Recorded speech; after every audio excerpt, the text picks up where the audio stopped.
Audio Jungle.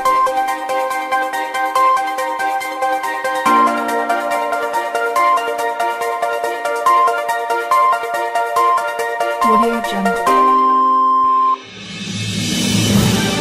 Avoka kutuna moko koli moko manga moko yoponino ya litonge mbuma moko nakati ba graine meke ndobo kutu ekanga kambisi moko yoponi fileke boko kanga na magorodo mawae Vision News TV ne masolo ne makamuta sur le pena bana ou le pena melelia sur le pena masolo tout concert soirée la réception tout ba baptême ba nini tout ba anniversaire Vision News TV la solution à tout avec Yemei Edgar Mokonzi mobali pembe makasi ya kongala ta balobi gauche te droite te zalawa wapi na katia visionnewstv.com so lingo zwa info ya artiste congolais to africain mobimba zalawa télécommande ezalaboy koza pété balobi olingo zwa info ya kabose ya kotumba ya kobia l'homme des aralaha des voitures sans moteur des choses des boma ya kolembola papa kimanda kwe avotaki mario papa sundola bana alanda elenge mfumbwa awa et sans oublier. Bienvenue sur www.visionnewstv.com, la solution à tout nulle part ailleurs. Ça se passe qu'ici, comme je dis plusieurs fois, le savoir ne ment pas, c'est le fruit de notre travail. Alors, je suis dans la joie encore de recevoir encore l'un des combattants non alignés que vous connaissez beaucoup, mon pote de tous les jours, de tout le temps. Ici, c'est sa maison. Quand tu le fais appel directement, il est là sur le terrain. Avant que je reçoive mon invité, je vais quand même profiter à saluer 2 ou 3 personnes qui font la fierté d'Edgar Mokonzi et les gens qui travaillent avec moi. Donc, Gino Belli Couture, Nil par ailleurs, Balbi Yaya, Yo, Kakavana, Nangwene, Nayo.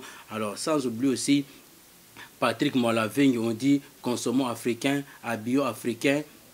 Tout ça se passe à l'africain. Donc, Patrick Moalavengi, Global Service. Donc, on a besoin de Tinda Bakoli, Patrick Moalavengi. Patrick Moalavengi, la publicité, comment tout les bilans, et ça solo, pas sinon, et ça pendant, et solo, et ça indemnité, et ça solo. Donc, Patrick Moalavengi, 25 rue Léon, na Château Rouge. Donc, nous sommes tous Global Service, Patrick Moalavengi, alors, sans oublier derrière la caméra, et d'une image de Boule Zanga Souka, Christian Falings, donc, et des connaissances, on a bien toujours des connaissances. Donc, ce moment, image avec la qualité à boé, et Zaka Bango, Bazo Saramosara pour la fierté, na biso. Alors, n'hésitez pas aussi à s'abonner, pour s'abonner. Donc, vraiment, s'entraîner dans le site et tondi, bureau, et ça plein, il y a craquer pour la fierté, il y a Moussara Tozo. Alors, je salue aussi Déborah Fatima, Jaël Mampouya, Mami Matanda na Londres, bino bato ça la fierté vraiment pour Moussala qui est liboso. Donc, na Hollande, Betty Mpia Bozo, ça Moussala bien, na Suisse, Mami Chimbalanga, Moussala bien, sans oublier partout. Vraiment, beau s'abonner. Merci. Je vais recevoir mon invité, Papi Volcan. Qui est Papi Volcan? Boye Baye Kalate, Nazo Yamba, invité Nanga. Derrière la régie, derrière la caméra de Edine Image et Christian Falings, Bopé Sanga Image a invité Nanga, Papi Volcan. Bonjour, monsieur Papi Volcan. Bonjour, Edgar Mokonzi. Santé. Ndero Zomo Nangola Nzamazo Batela. Piazo Salarande Tuyogana Guinée. Boyogana Guinée. Ndi Tuyogana Nanzambi, on a secret dans Nanzambi. Ah! Donc, vous commencez à secret, vous avez ça vraiment. Secret dans Nanzambi. On est à secret dans Nankolo. Azo Salarande Tuyogana. Ndeboyogana, c'est bien, vraiment Nzamasa Nettoyogana. Alors, Papi Volcan, les grave, d'abord pour l'enterrement, il y a Rossi Chimanga. Pourquoi? Corps réseau bimateti, si on a auditorat militaire, bazo kanga corps nae. Pourquoi? Ça prouve encore que Nambo Cannabiso démocratie zate, ça prouve encore que tout un régime moro bananière. Donc, ils ont les lotés. Corps il y a papa Tshisekedi du petit le Kundamate. Il y a Rossi Chimanga il y a tout le monde donc. Ils ont il faut tout éliminer, il faut tout bengana, pour état de droit na katambo Cannabiso. pour l'instant on est l'autre tous a un régime bananier tous a fait un gouvernement moko irresponsable donc voilà. Alors Papi Volcan si qu'on a minute yo pour na corps ya papa Kiseki donc érotique que ce quinte alors parce que là tu comme presque tout comme une année n'andam déjà il faut tout le l'actualité on a faut tout na famille na ba porte-parole na ngala porte-parole na été ni membre ya famille donc na go répondre pour la question na. Alors en parlant de Kiseki di Papi Volcan na moni kuna pe susu mbutu ezali na IDPS pourquoi expliquer bisonine pour na minute comme vraiment mystique au sanate yo en tant que combattant bien en tant que baï politique yo en tant que combattant non aligné na que yo linga ko aligné makamu nyonso ndeza po elo na c'est pas pour le ba vérité alors là na mito yebsa ba peuple o bazolanda yo na Vision News TV ndeko mesana comme d'habitude makamu ezo sa mbutu akasa on biso to tuna yo parce que biso to ki mbutu eza yo sekonde o éclaircir public ezo landa biso tenga na bimbutu eza na IDPS so yebisinga mbutu eza pour ne logo ta passé balbi que non nani Félix Tshisekedi sona mutu munini wana mususu kombone nazo ki manevte na régie kuna so boyebi kombone bo pesa kombone Christophe Alings idino image donc balbi que non kuna ezo simbate ko bazo pota na fort à partir de l'IDPS, il y a des gens qui ont posé sur candidature comme président ou qui ont fait des désordres. Il y a un benga qui a Papi Volcan, il y a Gambangu, tout ça les missions à propos de Makamouana pour la minute où ils sont vraiment important. Je sais que vous êtes au courant. Mais non, mais en fait, nga étant combattant non aligné, il y a IDPS pena, ils ont intéressé mais sauf que bah ça la politique par procuration t, bah ça la rappel politique par héritage t. Nga Papi Volcan pour notre Papi Volcan j'ai fourni un effort pour battre baïba ngai par rapport à combat on a bondi par rapport à dénonciation on a bané dénoncer déjà pouvoir dictatorial dans la carte Congo mais na la politique par procuration et par comboté donc voilà nous on répondre à on a bon so bazana besoin basa la politique par procuration ba hérité ba combo pour ba koma o bazali mais nga Papi Volcan na hérité comboté pour na bundela mboka na donc à quelque sens donc voilà bon le reste ya marambia IDPS na lobaka ngeza parti moko photo conjugée on a passé et puis non seulement ça eza tiroir eza armoire moko ya malamu mais ba tiroir na ngeza na ba dossier pour rebelle. Et bon, alliance ezo salem entre IDPS elmes tita ba parti na bino tellement na ba ngote po eze belé alliance ezo sama IDPS o nani ya Vital Kamerhe comme on les anine INC suba INC mususu ba MLC suba ni donc alliance na nyoso bazo sala bon et ko expliquer bato bazo la na biso c'est dit à quoi bazo potana pour alliance bazo ni basa c'est dit à quoi parce que ti siko to li to comprendre été mais ba alliance wana sa ibandi le lote ba banda ba alliance na bango na banda kala solution ni bima na ba alliance na bango ba sala gi alliance na jemfal bazaki bango nyoso tout et apporter solution ni ye caméra longwa ki na bango akende ki na nomination tant banoma qui comment il s'appelle nani Badi Banga caméra qui n'est na Badi Banga donc bato IDPS bato MLC baloba caméra za très lelo bazonga ni lisusu donc balliance wana ego répondre na wana attente ya peuple té balliance wana bon eza kaka balliance moya d'intérêt personnel batala mabumu na bango bazotala intérêt ya peuple té bon biso étant combattant non aligné étant président ya combattant non aligné j'ai une autre vision pour mon peuple donc voilà bagosala o bango bazosala mais c'est vision ne nous engage pas vision yoza nangona toko me ko yeba ngote ce qui est important ou pas pour na peuple na biso mais vision nanga eda ya komema Congo na biso na concert des nations vision nanga edali ya komona ya komema Congo na concert des nations à la Congo moko émergent. Et voilà, mais quant aux autres, ça fait des années qu'ils sont là, alliance, promesse, il y a des politiciens parce que des bons parleurs, mais réaliser makambo bon.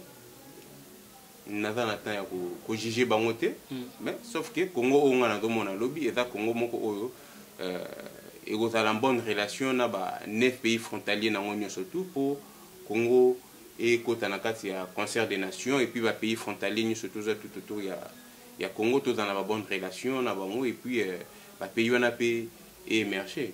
C'est dans ce sens alors que des fois en parlant de tout ça, Papi Volcan, parlons de l'élection parce que là na minute bouluye que donc makele les autres ça pas na kama élection. Alors pour la élection au kolobela biso nini à propos ya élection Papi Volcan il m'a expliquer bato nyos bazo landa yona Vision News TV Papi Volcan pour la kama élection. Est-ce que élection que ça les ma ou pas pour la 2018 sur le 23 2018. Quant aux élections, ben, cela n'engage aux gens qui croient aux promesses. Donc, les promesses n'engagent qu'à celui qui croit aux promesses. Mais pour nous, en tant que Papi Volcan, expliquer Batonine.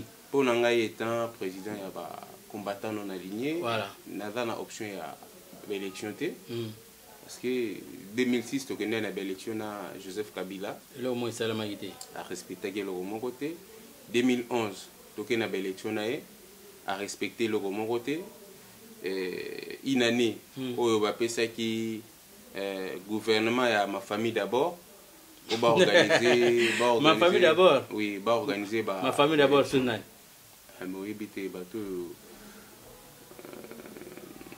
Ceux qui n'ont pas primature, dans 850 conseillers. Comme à Kuna. Banana bango ya basi, bato qui n'ont pas de primature pour la signature. Donc les Congolais ne méritent pas ça, mais sauf que quant à l'élection, cela n'engage qu'aux gens qui croient aux promesses des élections, parce que Kabila a respecté le Gomoroté, donc une option sous ce qui est l'élection. Ben là, tout le monde qui Moïse Katumbi, parce que là, na minute ils a vague na minute. Moïse Katumbi, ils ont dirait à qui on peut ça sous moto, tout le monde qui est en Afrique du Sud, à qui ça va conférence, à l'objet qui non, à zo bana déjà comme ça la campagne, il y a élection 2018, il y a le 23 décembre. Alors là, il y a l'objet qui non, ben élection comme ça le matin alors. Ba propos oyo Moïse Katumbi azo bakeno azo préparer des élections yo kolbani na peuple congolais. Mais chacun est libre de faire ce qu'il veut, donc tout chemin mène à Rome. Nada porte-parole ya Moïse Katumbi te, nada pena programme ya Moïse Katumbi te, mais sauf que nayebi ke bon azo bundela pe mboka na et de l'autre côté mais tu vois que Papi Volcan qui est en Afrique du Sud pour la conférence ya Moïse Katumbi. Non, Papi Volcan a été invité, Papi Volcan il a écouté le programme on a bon. Comme j'étais toujours accusé, ndenge balobaka non baba makaka libanga na mango était là. Manga était là, c'est normal baba mabanga étant leader, étant visionnaire. Nandi ba qualité ya batunyo surtout, ba frère na ba combattant, ba résistant, bon. Ceux qui balobi na ngai na kene ba congolais be basé belé. Pour ni ba congolais na mususu pe ba kende ki te foka ba ba Papi Volcan c'est que combat nanga na do bunda pena combat ya conviction, combat nanga vraiment na nzela donc Maramouya Moïse Katumbi, ce qu'on coûte à porte-parole, au dans les jours à venir, il peut être un partenaire, on peut composer pour nous refaire passer Kabila, mais on a porte-parole.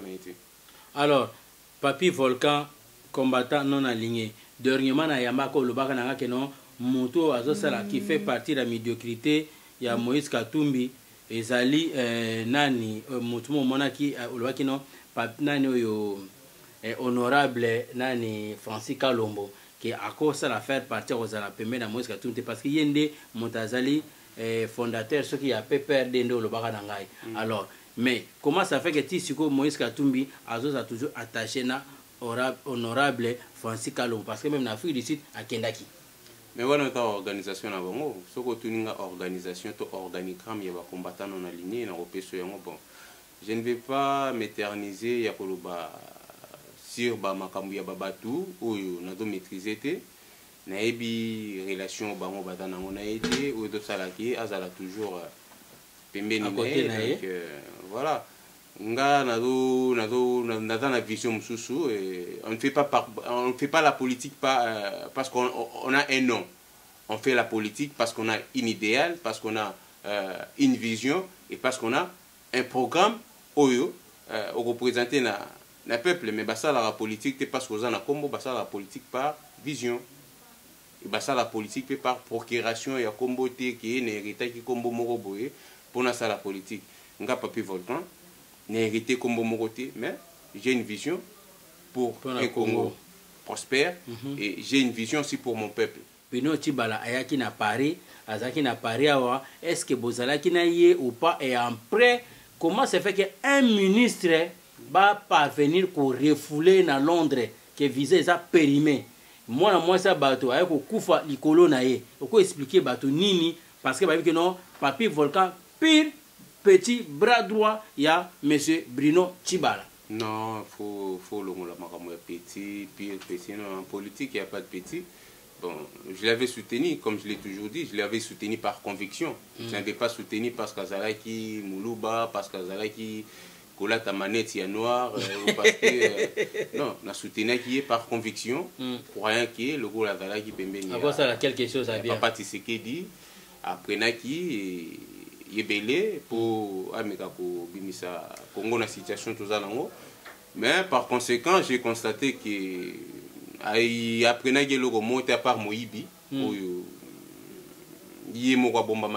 puis après plusieurs réflexions au jour d'aujourd'hui je me suis rendu compte que bon paix à son âme Papa Tshisekedi a format qui pena ba cadre été format ba Moïbi format qui ba cadre été donc sotali de pes lelo ba cadre pena ba comme tel té bazo ko peut diriger parce que la seule personne à simba qui IDPS qui Papa Tshisekedi Banoma qui est premier ministre, il y a des jours, tout le monde a Massango Kita, Foufou Kita, Dollar Kita, mais il était mal entouré, Batnio surtout Badaï tout autour, Badaï Vautour, et tant on te doit reprocher par exemple Joseph Kabila que non, Congo est un royauté, Papa n'a Koufi, il est hérité, mais Togo déshabillé Saint-Pierre pour toi là, c'est Saint-Paul, et même tout le monde a peine à 4 IDPS, Papa Koufi, moi on a commis ce soir le cas, donc. Voilà, et on a eu ça la politique par procuration, ça la politique, conviction, vision, Naro le barabon, donc Papa Tshisekedi a déjà entouré, Naba, Miibi, la preuve, ma famille d'abord, on a vu comment ma famille d'abord, on a moni, oui, déjà mouton, on a banné Roloba. Ah, mon taille autant à comme ma famille d'abord, oui, déjà mouton, ben a moni pena combo, pena, et pena pesimbi, parce que. À part Moïbi, na moni le roi apporté na Congo. Donc c'est-à-dire que non, pas na azota d'abord famille na quoi, on peut comme ma famille d'abord. Mais azota la famille, il y a un slogan na kata IDP, slogan ezaki le peuple d'abord. Mais les jours après, tu es mon non, slogan où il y a nango, il y a le peuple d'abord et le peuple d'abord et comme slogan il y a ma famille d'abord. En tout cas. Au moins il moi né ndundu tege na obunda na primature na pona ba pesa bon signature, ba ke misambon. Non. 800 conseillers na primature. Même na Chine, Bazalaga et Belé, tout le monde n'a jamais 800 conseillers pour le cabinet. Le Premier ministre. Et non seulement. 800 conseillers pour le cabinet. Oui, pour la. Si 800 conseillers, mais 800 conseillers, on a pu avoir salaire. Salaire, on a benyango et benyango ni prime humanitaire. Bazan un salaire comme tel.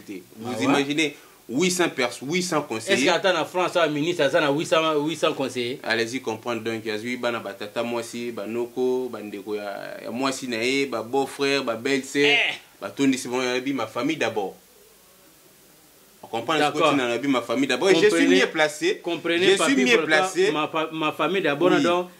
Place à Pessi comme ma famille à partir de je suis la seule personne où Adali mieux placée. Il y a Robin Saba vérité Oyo parce que Nazala Gina Bango. Voilà. Et Nazala Gina Tshibala.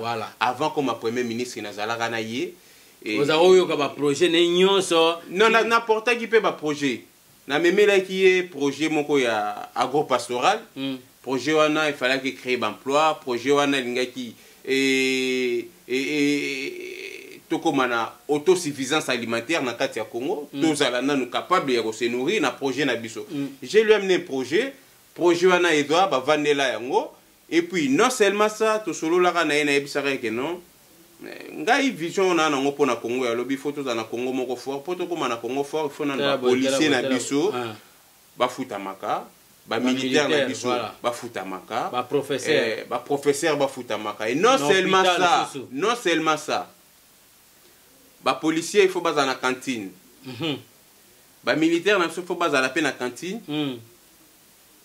Ba fonctionnaire il faut ba futama. Santé ou état surtout santé. Tout ça. Éducation il faut zala na kati ya na transport. Na transport.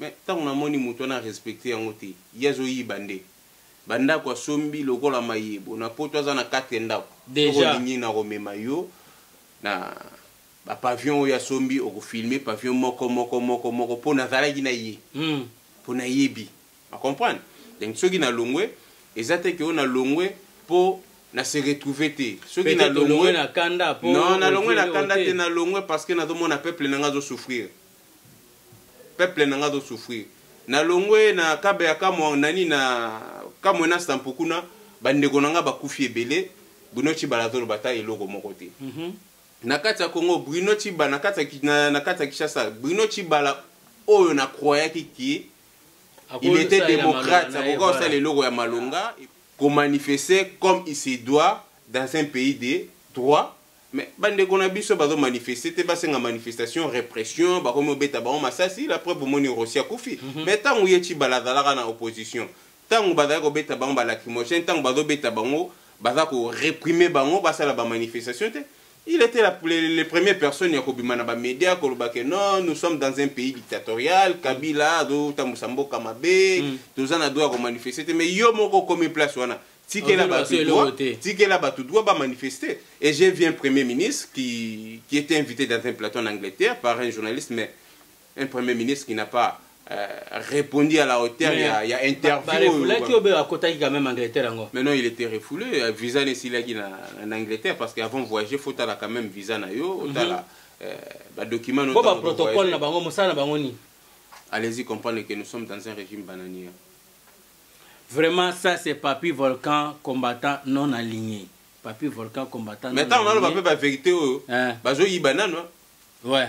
Bazo continue ko yiba. Ngana lobi ba vérité na lobi te na ya ko loba ba vérité tant ba longoli bango pa après ba bono lo ba lelo ko ba longwe kala lo ba giti. Mais lelo bazo yiba na yeba ki bango. Parce que si je me rappelle bien, la possibilité même ya ko lia tant bazo yiba mais na boy na ngai. Si je me rappelle bien, dernièrement avant ko ya Chibala olobaki na ngake na ko sala bango tout appel tous les combattants, tous les gens baya mais na mona ta mutu moko a répondre te. Mais la salle yi bango appelle la mona yi mutute mais benga yi bande gonyo surtout déjà les missions no temps na lobia ko ya na no saki déjà ko ya na tangu pa yi awa bande webele na benga ki ba yakite mais ngana dagi sur le terrain mais après ba olbaso Papy Volcan azaka mutachi bala apese monte yango na akomo loba loba mabe atiba OK au salaire quand même musala nayo ngana combattant na bunda na loba rango tout à chaque fois que non musulman défendra Coran chrétien défendra Bible na ta combattant na to bundela mboka nanga na bunda pona batute et combat na ngeza combat conviction combat na ngeza combat te à sentiment combat ya kolia non mais soki kolia na ko dénoncer bango te po bazo yiba ti lelo bazo yiba ngena kanga nanga munoko na kanga mana bango na lia mais ça on a moni que non peuple na ngazo souffrir ça on a moni que na kamona sampu batu bazo kufa ti lelo Chibala lobaka que non soka comme premier ministre makambo kamona sampu ba retrouver solution aza na trouver solution te na ba Congo ba problème eza kunebele social na Kinshasa ezate ville de Kinshasa poubelle partout mais bisanga siko no soutenir mutu ndingi wana ndeni na ya ko bebisa avenir politique na to carrière politique nanga na mutu moko aza na vision ya ko bongisa mboka tata na vision ya ko yiba et puis mboka comme nango ya ma famille d'abord non.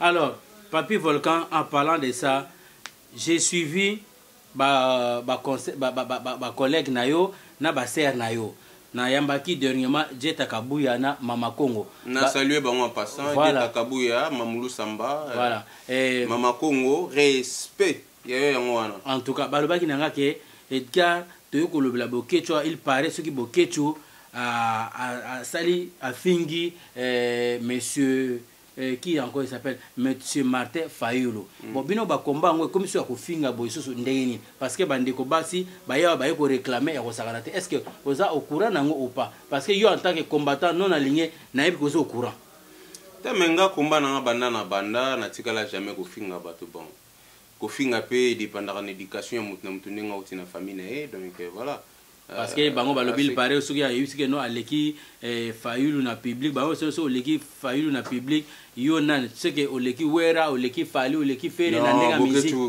bokecho aleki ne Fayulu na public te bokecho aleki Fayulu ndena ofinga avec impolitesse bokecho za makasi na ofinga bokecho za makasi mais à ce qui concerne tout ce qui est éducation civisme que tu vois comme il fallait attendre na chevité quoi donc c'est un abruti, un imbécile. Ah bon? Yo confirmé vraiment. Oui, il a confirmé c'est un abruti. Aza une éducation moro ya malamu te. Mais azo bundela mboka. Na me ba bundela mboka na finga ba pété. Ba bundela mboka faut bisa ba idée. Au jour d'aujourd'hui, il faut ramener des propositions. Ko finga banda bani ko fingelo ni na malongazu. Combien de personnes au boké tu as fini a balou a fini les lolo bia baluki a fini les lolo bia baluki papa Tshisekedi na bomoi boké tu as finga après ayo baluka so comme yo papa Tshisekedi frère nanga nani Chilombo Tshisekedi boké tu as finga qui après yo baluka muto ko finga Chilombo Tshisekedi akuta na problème nanga mais non combien de finga te voilà encore différence par rapport. Non, je ne vais pas parler de la médiocrité, mais c'est des népios. Donc voilà, c'est un népios. Azan est là proposer dans la communauté, Azawana pour na mais bana pe balanda mission, bana biso de il faut ramener des propositions, des solutions na tant au peuple azo et la mekofinga. Et ça dépend de l'éducation à notre place à Outa Kinga mission na finga raté. Bon, ceux na le big no beaucoup tu sais na brouti. C'est un adjectif qualificatif dans le but où il y a dit donc c'est tout. Ok, alors, Papi Volcan, combattant non aligné. Monsieur Martin Fayoulou, Oyo Badje Takabwe, Babi sur Madidi. Donc, à quels États-Unis, à quel dîner ensemble na Rubewa. Est-ce que yo oko expliquer bisonini na Elokwana? Ngana porte-parole ya Fayoulou te. Naebi pe combat ya Fayoulou ndingazo menete, naebi vision ya Fayoulou te, naebi cahier des charges ya Fayoulou te, mais c'est un Congolais qui se bat aussi, comme tous les Congolais, à d'autres voix et moyens, n'est ko ramener changement na kati ya RDC. Bon, ceux qui a kendagi na dîner chrétien aux États-Unis, il était invité, je n'étais pas invité, je n'étais pas sur place. Na rolo ba maramnaete, na EDAPA pour na rolo ba maramnaete, cela n'engage que lui. Bah, porte-parole ne bazali, bateau bazo s'occuper na communication ne bazali, mais quant à moi, na loko na ko commenter sur makambia Fayoulou parce que ça na vision na nga pena na ngano na ligne na da pena vision na ngai. Et voilà, lobby ceux qui a dans la partenaire, ceux qui protocole d'accord ils ont tout tambola. Wana ko mais pour l'instant, je n'ai aucun engagement na parti politique moroto leader politique ya mouvement moko na da combattant non aligné. J'ai une autre vision pour mon pays et pour mon peuple. Alors, Papi Volcan, les projets d'avenir pour les combattants non alignés, ou bien le programme Nini, aux autres salamikolo pour sa émission à Bissolelo. Non, mais le programme est le 21 avril, manifestation Moko Yamouneni, à Paris Awa. En guise de quoi? Bon, la manifestation, tout ça, vous dénoncez viol, massacre, pouvoir dictatorial où il y a dans l'Afrique.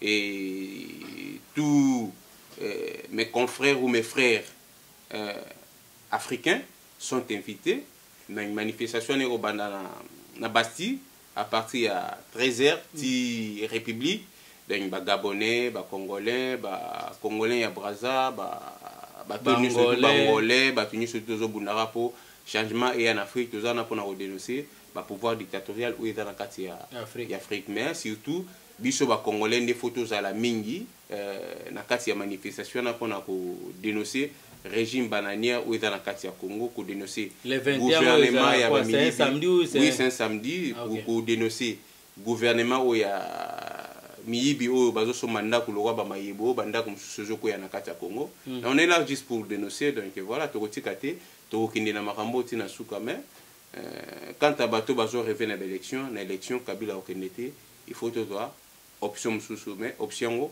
je ne suis pas sur ce plateau pour na ko Italie option na mais sauf que nous les combattants non alignés au jour d'aujourd'hui nous avons des contacts très avancés.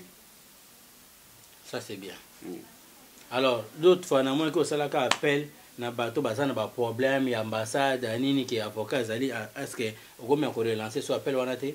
Non mais appel est déjà fait donc bandeko o baza na ba problème na niveau ya ambassade pour na ba passeport na bango bandeko o baza na ba problème côté administratif pour la régularisation ya mikanda na bango les combattants non alignés sont mieux placés pour aider bandeko ya communauté congolaise concernant la démarche administrative au bata na ba problème na ba préfecture pour na mikanda au bata na ba problème na niveau ambassade pour na ba passeport ceux qui bomoni biso avocat na biso ako prendre makamwana en charge pe to kende tina suka bon aussi tu aider déjà quand même 2 ou 3 Congolais au bazar régularisés pour ne pas citer leur nom na préféré na ces terres parce que ils a publicité Bible lobby ceux qui le beaucoup ya mobile epesi ya mwasi ebate alors ceux tu aider bande kuna biso bazui mikanda lelo bazana misala pourquoi na oya osali la publicité mais sauf que nous sommes là pour répondre aux attentes du peuple congolais de to bande lango déjà à Napoto ce qui prouve que tant on peut to koma na Kinshasa biso ba combattant non aligné to sala ya malamu pour na peuple wana. OK ça c'est Papi Volcan combattant non aligné. Alors Papi Volcan, je sais pas est-ce que bozana info na ndeko na biso o abambamaki na Londres mokolo ya Bruno Tshibala ou pas? Mais incident wana esalemaki ngape na mona ki na vidéo ka ndenge yo moni bon naza na besoin na loba makama lokuta te naza pe sûreté ki aza pena congolaise na biso ya Congo parce que soko tali bien abandé ko loba anglais aza lokola nigérien ou nigérienne bon ces appels sous congolais muta kufaki c'est déplorable ya komona un premier ministre azo se déplacer na aéroport bazo na ba mutu ya mboka na ye moko lisusu ba refoulé ye ameki ata koloba te ameki ko défendre mutu na te déjà ye mona ba refoulé bongo congolais on a des places wana donc ça fait partie à médiocrité au cardinal Mosengo à l'Obélaki, donc les médiocres doivent partir, donc doit dégager.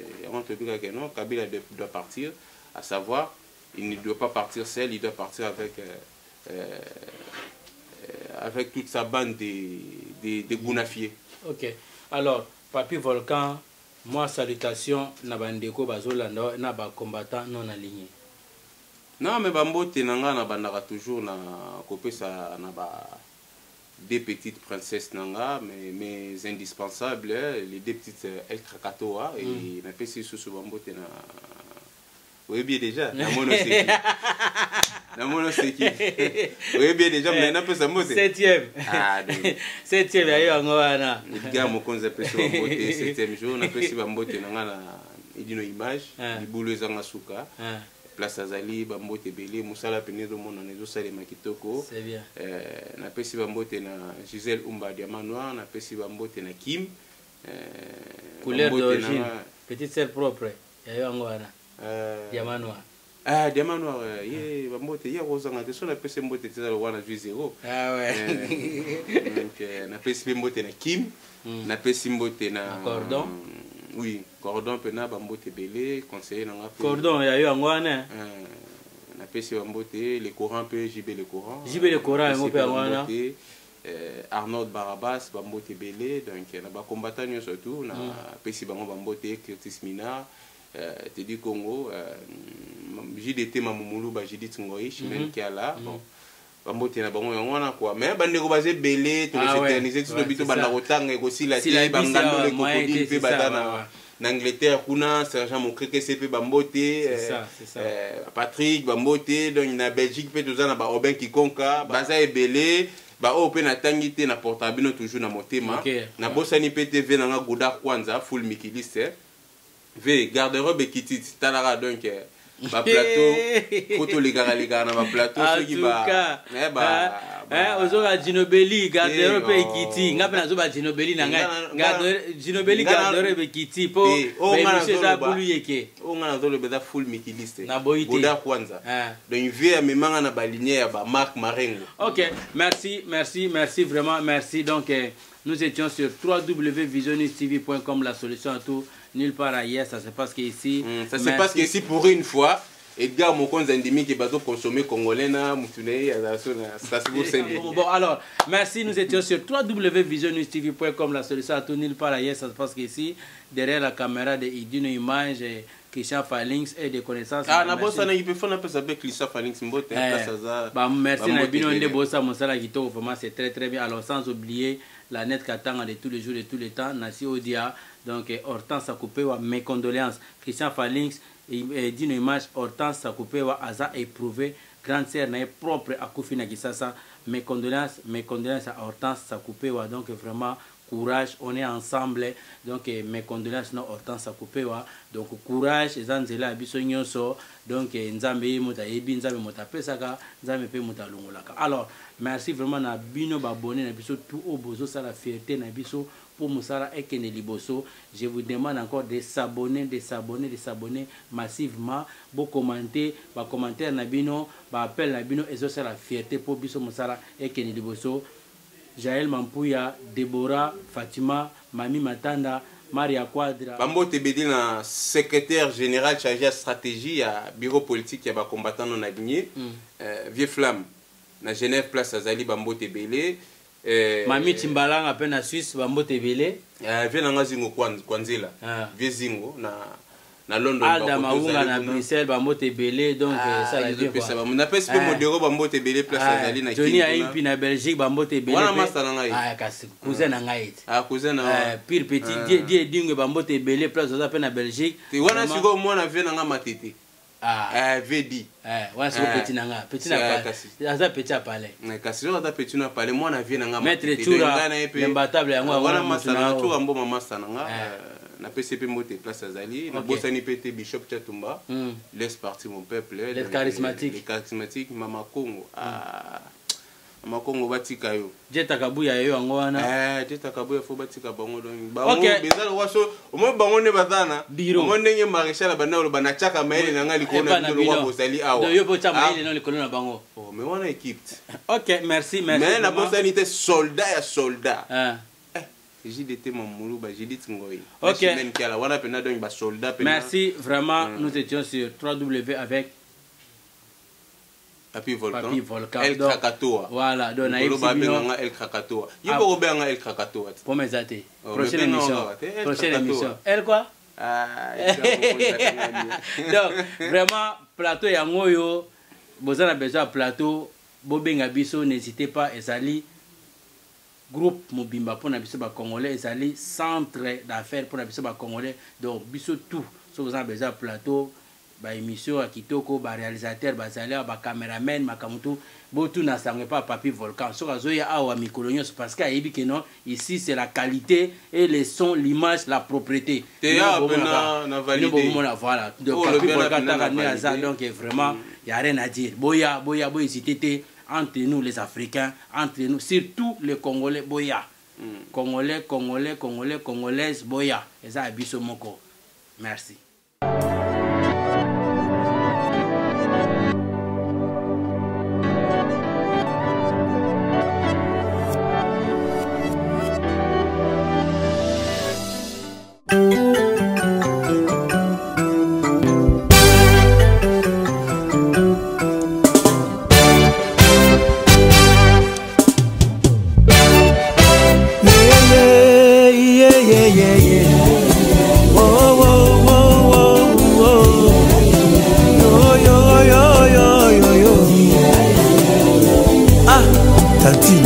Namunyo nakatani motema na banzoto no kitoko obeti ngai motema ndeko soko ndimi ngai lelo tobimana makambo na kopeso nyonso nazala ba moyen beli koleka ndima ngai vie na yo changer omoni boni kotanti na boyi na nzoto na ngai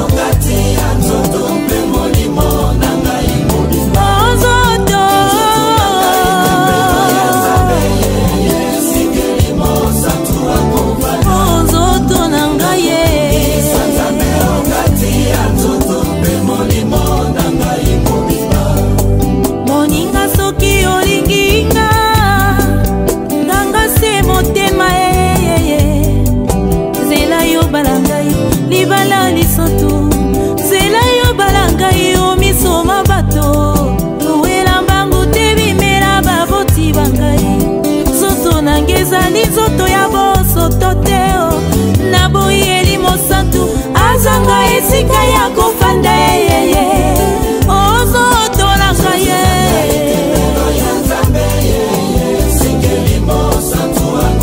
ozotolanga ye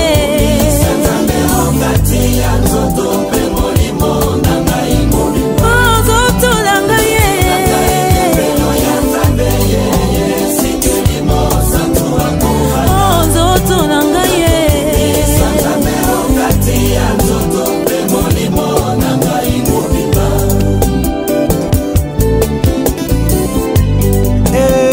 Tantine, au monde n'a non bon côté, mais je te dis que c'est sérieux. Ce qu'on dit minga deuxième femme, c'est pour la vie. La poupée sognance. Tu sais quoi? Les diamants et les coltans m'appartiennent. Limangai, Obonga, au monde boni. Zoto nangi zali ya bongo teo. Zoto nangi zali moumbu ya mokili te. Zoto nanga eza ya bosoto te, ya bozoba teo. Naboyi kozanga kibomoto pamba e. Napesa nzoto nangai na tina teo. Nalingi kobatela yango mpona libala nanga elingi mwasi azoto nanga ye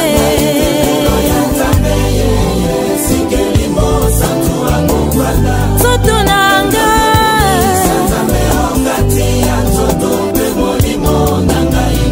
ozoto nanga ye ozoto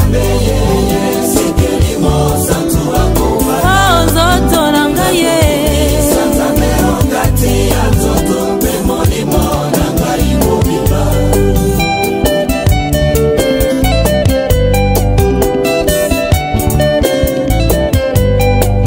elingi mwasi nzoto na yo ezali marchandise te nzoto na yo ezali tempelo monene ya eli mosantu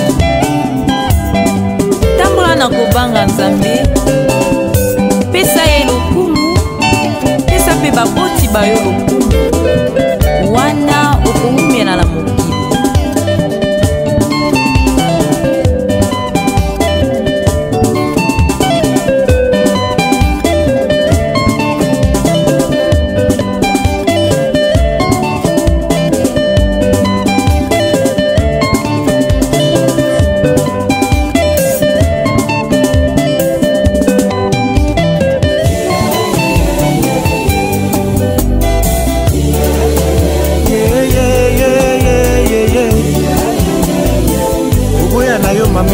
makasi esengi na bongola yanga motema lokola ndeko mwasi oboyinganga namoni natikala ngaka nzela bozoba ye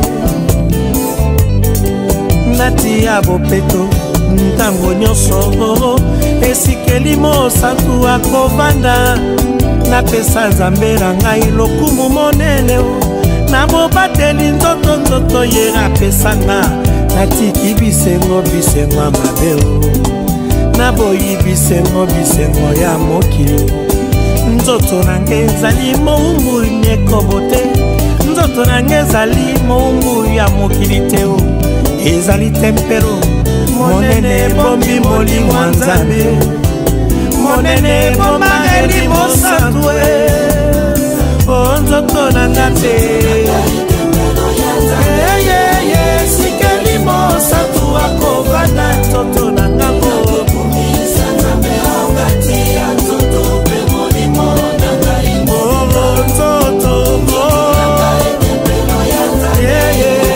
sikeli mosantu akovanda nzoto